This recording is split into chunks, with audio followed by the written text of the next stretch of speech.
ಮಹಾರಾಷ್ಟ್ರದ ಜಲಗಾಂವ್ನಲ್ಲಿಂದು ನಡೆದ ಲಖಪತಿ ದೀದಿ ಸಮ್ಮೇಳನದಲ್ಲಿ ಪ್ರಧಾನಿ ನರೇಂದ್ರ ಮೋದಿ ಪಾಲ್ಗೊಂಡಿದ್ದರು. ಕಾರ್ಯಕ್ರಮದಲ್ಲಿ ಕೇಂದ್ರ ಸಚಿವ ಶಿವರಾಜ್ ಸಿಂಗ್ ಚೌಹಾಣ್, ರಾಜ್ಯಪಾಲ ಸಿಪಿ ರಾಧಾಕೃಷ್ಣನ್, ಮುಖ್ಯಮಂತ್ರಿ ಏಕನಾಥ್ ಶಿಂಧೆ, ಉಪಮುಖ್ಯಮಂತ್ರಿಗಳಾದ ದೇವೇಂದ್ರ ಫಡ್ನವೀಸ್, ಅಜಿತ್ ಪವಾರ್ ಸೇರಿದಂತೆ ಅನೇಕ ಗಣ್ಯರು ಉಪಸ್ಥಿತರಿದ್ದರು. ಸಮ್ಮೇಳನದಲ್ಲಿ ಪ್ರಧಾನಿ ಸುಮಾರು 11 ಲಕ್ಷ ಹೊಸ ಲಖಪತಿ ದೀದಿಯರನ್ನು ಗೌರವಿಸಿ ಪ್ರಮಾಣಪತ್ರ ವಿತರಿಸಿದರು. ಎಲ್ಲಾ ರಾಜ್ಯ ಮತ್ತು ಕೇಂದ್ರಾಡಳಿತ ಪ್ರದೇಶಗಳ ರಾಜಧಾನಿ, ಜಿಲ್ಲಾ, ಕೇಂದ್ರ ಹಾಗೂ ವಿವಿಧೆಡೆಗಳಿಂದ ವರ್ಚುವಲ್ ಮೂಲಕ ಫಲಾನುಭವಿಗಳು ಕಾರ್ಯಕ್ರಮದಲ್ಲಿ ಭಾಗಿಯಾಗಿದ್ದರು. ಬಳಿಕ ಪ್ರಧಾನಿ ಲಖಪತಿ ದೀದಿಯರೊಂದಿಗೆ ಸಂವಾದ ನಡೆಸಿದರು. इस योजना के जरिए क्योंकि बीमा लाभ भी मिलता है, तो आप समझ सकते हैं कि एक पंथ दो काज के लिहाज से ये योजना जो है वो कैसे अहम है। जलगांव से हमारे साथ शैलेंद्र मिश्र जुड़ रहे हैं।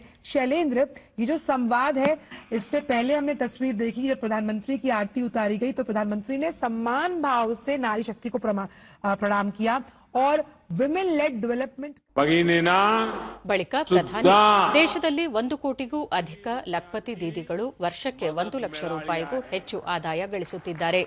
11 ಲಕ್ಷ ಹೊಸ ಲಖಪತಿ ದೀದಿಗಳು ಪ್ರಸ್ತುತ ಎನ್ಡಿಎ ಸರ್ಕಾರದ 3ನೇ ಅವಧಿಯಲ್ಲಿ ಲಖಪತಿಗಳಾಗಿ ಹೊರಹೊಮ್ಮಿದ್ದಾರೆ.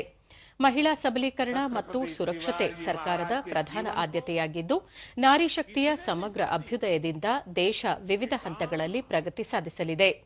21ನೇ ಶತಮಾನ ಮಹಿಳೆಯರ ಯುಗವಾಗಿದ್ದು, ಎಲ್ಲಾ ಹಂತಗಳಲ್ಲಿ ಗಣನೀಯ ಮುನ್ನಡೆ ನಿರೀಕ್ಷಿಸಲಾಗಿದೆ.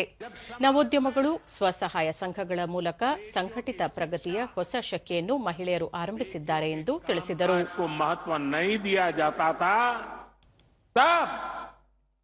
सावित्रीबाई फूले आगे आई, यानी भारत की मातृशक्ति ने हमेशा समाज और राष्ट्र के भविष्य को बनाने में बहुत बड़ा योगदान दिया है। और आज जब हमारा देश विकसित बनने के लिए मेहनत कर रहा है, तो फिर से हमारी मातृशक्ति आगे आ रही है. ಇದೇ ವೇಳೆ ಪ್ರಧಾನಿ 4.3 ಲಕ್ಷ ಸ್ವಸಹಾಯ ಗುಂಪುಗಳ ಸುಮಾರು 48 ಲಕ್ಷ ಸದಸ್ಯರಿಗೆ ನೆರವಾಗುವ 2,500 ಕೋಟಿ ರೂಪಾಯಿಗಳ ಸಮುದಾಯ ಹೂಡಿಕೆ ಆವರ್ತ ನಿಧಿ ಹಾಗೂ 2,35,400 ಸ್ವಸಹಾಯ ಗುಂಪುಗಳ 25.8 ಲಕ್ಷ ಸದಸ್ಯರಿಗೆ ಸಹಾಯಕವಾಗುವ 5,000 ಕೋಟಿ ರೂಪಾಯಿಗಳ ಬ್ಯಾಂಕ್ ಸಾಲ ನಿಧಿಯನ್ನು ಅವರು ಅನಾವರಣಗೊಳಿಸಿದರು.